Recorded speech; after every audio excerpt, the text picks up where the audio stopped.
आज आपण मनाच्या श्लोकातले श्लोक क्रमांक 170चा अभ्यास करणार आहे. हा श्लोक क्रमांक 170 असा आहे. देहे बुद्धी हे ज्ञानबोधे त्यजावी, विवेके तये वस्तूची भेटी घ्यावी. तदाकार हे वृत्ती नाही स्वभावे, म्हणून सदा तेची शोधित जावे. आपण श्लोक पुन्हा ऐकूया. देहे बुद्धी हे ज्ञानबोधे त्यजावी, विवेके तये वस्तूची भेटी घ्यावी. तदाकार हे वृत्ती नाही स्वभावे, म्हणून सदा तेची शोधित जावे. काही शब्दांचे आपण अर्थ पाहूया. सुरुवातीला पहिल्या चरणात शब्द आहे ज्ञानबोधे. त्याचा अर्थ आहे आत्मस्वरूपाच्या ज्ञानाने. आत्मस्वरूपाच्या ज्ञानाने. पुढे शब्द आहे त्यजावी. त्यजावीचा अर्थ आहे नाहीशी करावी, संपवावी. आणि शब्दाचा अर्थ आहे त्याग करावा. त्याग करावा. दुसऱ्या चरणात शब्द आहे तये वस्तूची. आपण दोन शब्द एकत्र येणार आहोत. तये वस्तूची म्हणजे आत्मवस्तूची, सद्वस्तूची असे अर्थ आहेत. तये वस्तूची म्हणजे आत्मवस्तूची, सद्वस्तूची. पुढच्या आपण शब्द दोन्ही एकत्र येणार आहोत. भेटी घ्यावी म्हणजे साक्षात्कार करून घ्यावा. भेटी घ्यावीचा अर्थ आहे साक्षात्कार करून घ्यावा. तिसऱ्या चरणात शब्द आहे तदाकार म्हणजे तद्रूप, एकरूप. तदाकारचा अर्थ आहे तद्रूप, एकरूप. समर्थ सांगतात आत्मस्वरूपाचे ज्ञान करून घेऊन म्हणजेच ज्ञानबोधाने देहबुद्धीचा त्याग करावा, नाहीशी करावी. विवेकपूर्ण ज्ञानाने आत्मवस्तूचा साक्षात्कार करून घ्यावा. आपली वृत्ती सहजासहजी आत्मवस्तूशी तद्रूप होत नाही, म्हणून मन अंतर्मुख करून नित्य आत्मवस्तूचा शोध घ्यावा. आपण पुन्हा एकदा श्लोकाचा अर्थ पाहूया. समर्थ सांगतात आत्मस्वरूपाचे ज्ञान करून घेऊन म्हणजेच ज्ञानबोधाने देहबुद्धीचा त्याग करावा, देहबुद्धी नाहीशी करावी. विवेकपूर्ण ज्ञानाने आत्मवस्तूचा साक्षात्कार करून घ्यावा. आपली वृत्ती सहजासहजी आत्मवस्तूशी तद्रूप होत नाही, म्हणून मन अंतर्मुख करून नित्य आत्मवस्तूचा शोध घ्यावा. असा श्लोकात आपल्याला थोडक्यात अर्थ सांगता येईल. सर्व संतांनी असे सांगितले आहे की जीव जेव्हा स्वस्वरूपाला विसरतो, आत्मस्वरूपाला विसरतो, तेव्हा तो भगवंतापासून वेगळा होतो. आणि तो भगवंतापासून वेगळा झाल्या कारणाने अपूर्ण बनतो.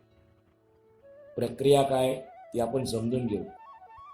सर्व संतांचं सांगणं असं आहे की जीव जेव्हा स्वस्वरूपाला म्हणजे आत्मस्वरूपाला विसरतो, तेव्हा तो भगवंतापासून वेगळा होतो. आणि तो भगवंत वेगळा झाला की तो अपूर्ण बनतो. तो अपूर्ण बनला की त्याच्या अंगी वासना जन्माला येते. वासना हालचाल करू लागली की देहबुद्धी उदयास येते.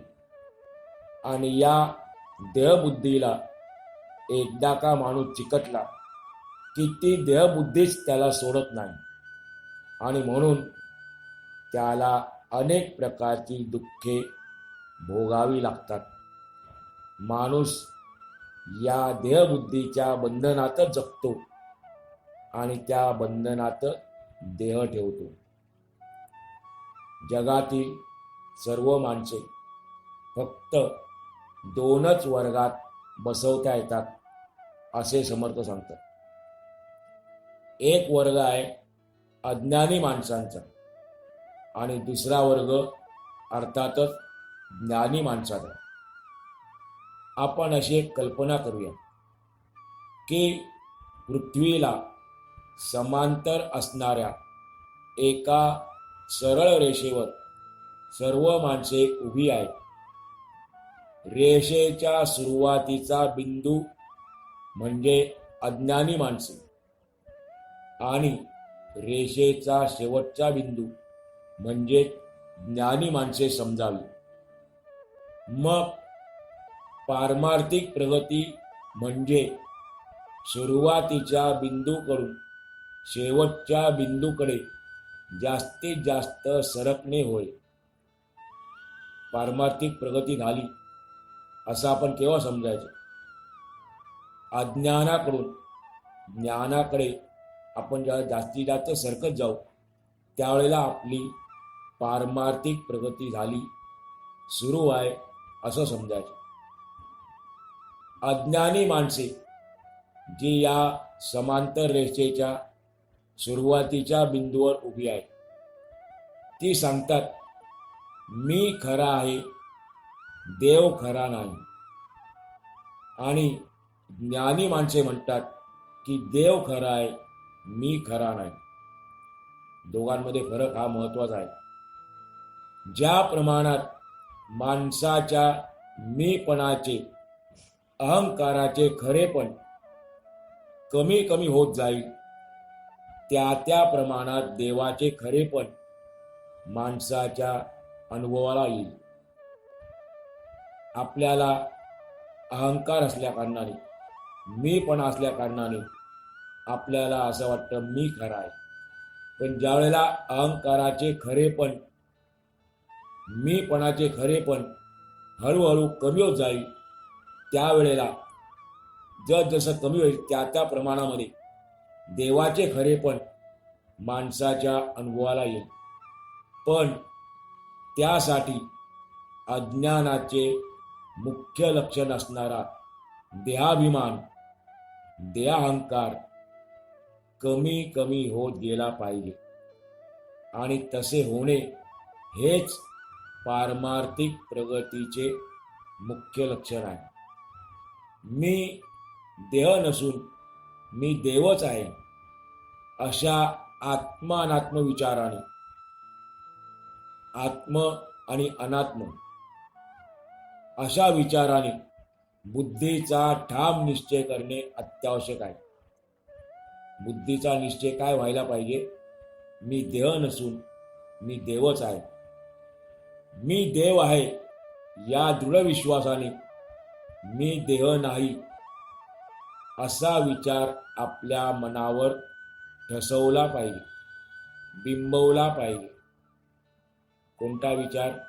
मी देव आहे असा दृढ विश्वास आणि त्याचबरोबर मी देह नाही ही दृढ भावना आपण आपल्या मनावर ठसवली पाहिजे, बिंबवली पाहिजे. कारण त्याशिवाय आपल्याला आत्मवस्तूची प्राप्ती होणार नाही. भगवंताची स्वस्वरूपाची ओळख होणार नाही.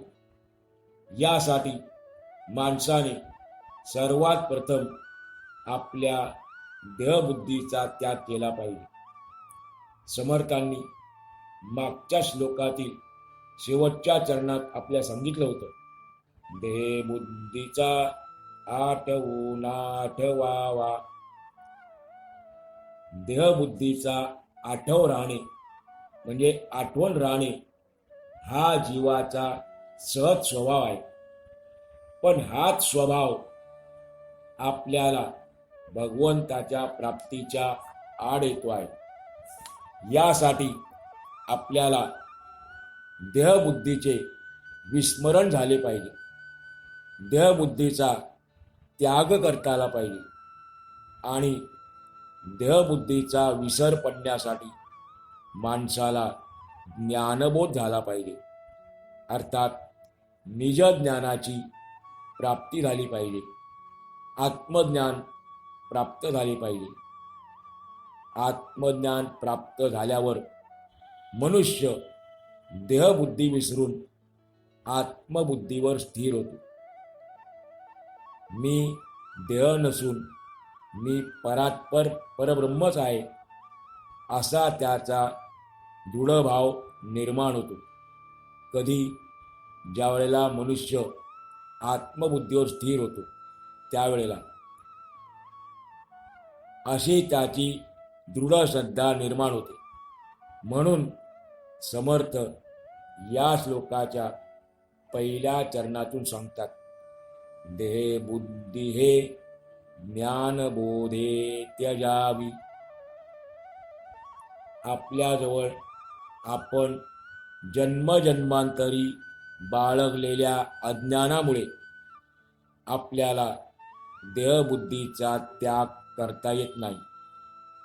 म्हणून त्यासाठी म्हणजे देहबुद्धी जाण्यासाठी आणि ज्ञानबोध होण्यासाठी आपण ज्ञानी माणसांच्या सत्पुरुषांच्या सहवासात राहिले पाहिजे. त्यांची सेवा केली पाहिजे. म्हणजे त्यांच्या वचनांवर त्यांच्या उपदेशावर श्रद्धा ठेवून आपण आध्यात्मिक वाटचाल केली पाहिजे. ते आपल्याला जे सांगतील त्याप्रमाणे आपण आपलं आचरण ठेवणं याचा अर्थ आहे ज्ञानी माणसांची सेवा करणे. मग ते आपल्यावर प्रसन्न होऊन त्यांना झालेला आत्मबोध, त्यांना झालेला ज्ञानबोध ते आपल्याला देतात. आपल्याला सद्वस्तूची आत्मवस्तूची प्राप्ती ज्ञानी महात्मेच करून देऊ शकतात. देहबुद्धीचे अज्ञान जाण्यासाठी, नष्ट होण्यासाठी ज्ञानशस्त्रच कामाला येईल. मी देह आहे हे अज्ञान गेले की मग मी देव आहे हे ज्ञान उदयाला येण्यास वेळ लागणार नाही. आपण अज्ञानाला अंधाराची उपमा देतो आणि हा अंधार घालायचा असेल तर प्रकाश आल्यानंतर किती वेळाने अंधार जाणार आहे? रात्रीचा अंधार घालवण्याकरता सूर्य उगवला की किती वेळ जातो? काही क्षण पण लागत नाही. तसं आहे, ज्या वेळेला मी देह आहे हे अज्ञान जाईल त्यावेळेला मग मी देह आहे हे ज्ञान उदयाला यायला वेळ लागणार नाही. पण त्यासाठी संतांच्या मुखातून आपल्याला ज्ञानबोध झाला पाहिजे. या ठिकाणी दोन शब्द आहेत, ज्ञान आणि बोध असे दोन शब्द आहेत. पुस्तके वाचल्यानंतर, ग्रंथांचे वाचन केल्यानंतर आपल्याला त्यातून ज्ञान होईल हे कोणीही नाकारू शकत नाही. पण त्यातून बोध होईलच हे मात्र सांगता येणार नाही. परंतु संतांच्या मुखातून ज्ञान ग्रहण केल्यानंतर त्याचा योग्य तो बोध होतो हे निश्चित. कारण जेव्हा एखाद्या गोष्टीचा बोध होतो तेव्हा खऱ्या अर्थाने ज्ञानप्राप्ती झाली असे म्हणता येईल. आणि म्हणून स्वामीजी सांगतात, देहे बुद्धी हे ज्ञानबोधे त्यजावी. संत महात्मे आपल्याला भगवंताच्या वचनाची वारंवार आठवण करून देत असतात. भगवद्गीतेच्या 15 अध्यायातून भगवान स्वतः सांगतात, ममैवांशो जीवलोके जीवभूत सनातन, अर्थात प्रत्येक देहात असलेला जीवात्मा हा माझाच अंश आहे. त्याप्रमाणे आपल्या सर्वांच्या आतमध्ये चैतन्याच्या रूपाने असणारा परमात्मा म्हणजे तू स्वतः देव आहेस. तू नाशिवंत नाहीस, तू अविनाशी आहेस, तू अमर आहेस.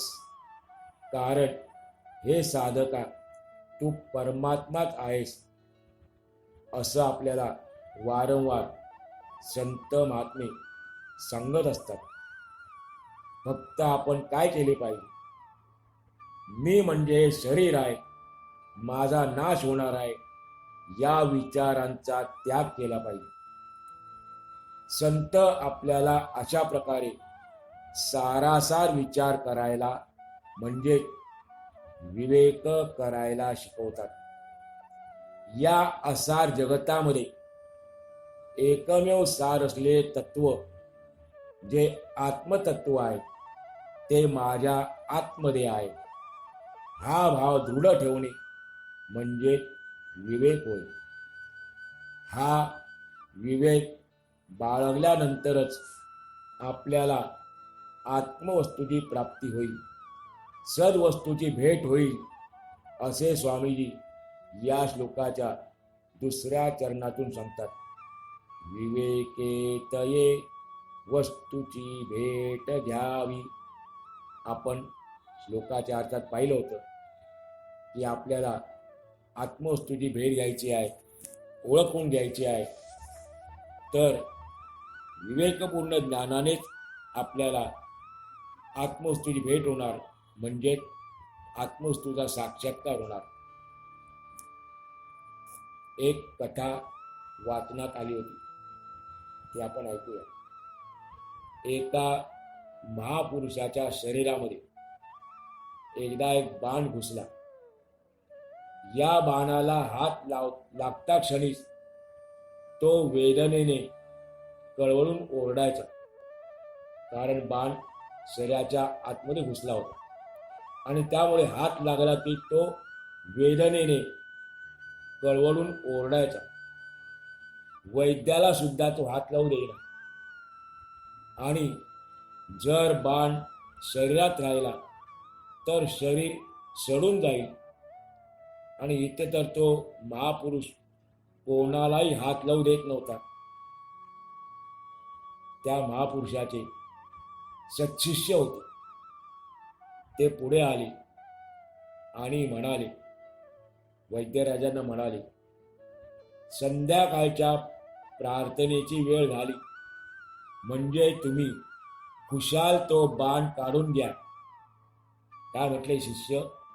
संध्याकाळची प्रार्थनेची वेळ झाली म्हणजे तुम्ही खुशाल तो बाण काढून घ्या, कारण त्यावेळी त्यांना त्यांच्या देहाची आठवण सुद्धा नसते.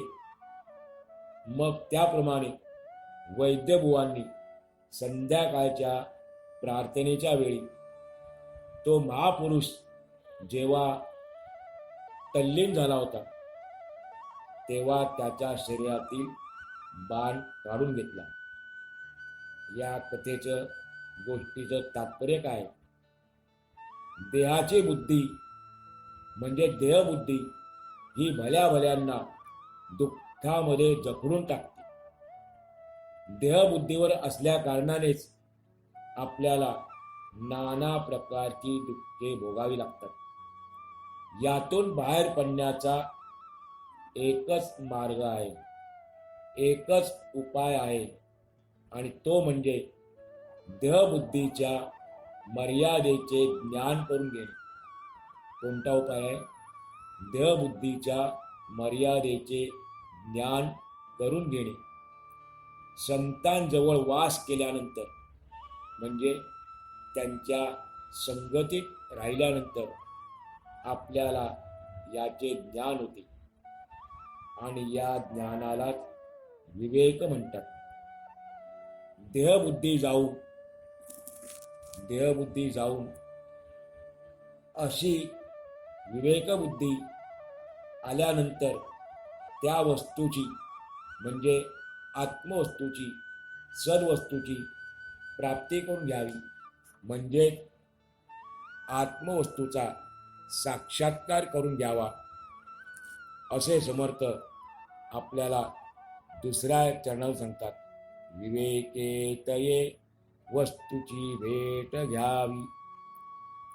खरं तर पाहायला गेलं, आपण बारकाईने विचार केला तर सद्वस्तू आत्मवस्तू ही आपले जुने ठेवणे आहे, असे स्वामीजी सांगतात. तेच आपले निजरूप आहे, खरे रूप आहे.